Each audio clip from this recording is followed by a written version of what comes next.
আজ তোমাদের জন্য নিয়ে এলাম একটা সতর্কবার্তা। তো যখন আমরা ঘুরতে যাচ্ছিলাম এনজেপিতে যাওয়ার পথে ট্রেনে খাবারের জন্য আমরা বাড়ি থেকে কী নিয়ে গিয়েছিলাম সেটা আমি তোমাদের সঙ্গে শেয়ার করেছি। ট্রেনের খাবারের প্রতি আমাদের মোটেই ভরসা নেই, কিন্তু ফেরার সময় তো আর সেটা সম্ভব না। আমরা ফিরেছিলাম 2:55 তিস্তা তোরসা এক্সপ্রেসে করে।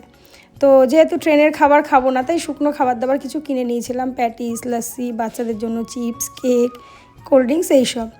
আর মালদা স্টেশনে দাঁড়িয়েছিল ঠিক 8টা নাগাদ। তখন আমরা কিনেছিলাম এখান থেকে পরোটা আর ঘুগনি, আর কিনেছিলাম এই বিরিয়ানিটা। এটা যে কেমন খেতে সেটা তুমি যারা খাচ্ছে তাদের থেকে শুনে নাও।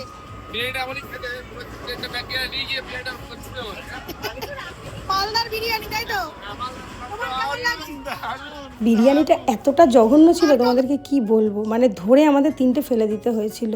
রীতিমতো খেতে ঘেন্না করছিল, মানে মুখে দিয়ে চিকেন চাপাবে অথচ গন্ধ বেরোচ্ছে মাছের। এত খারাপ কি করে হয় মানে আমার ধারণার বাইরে।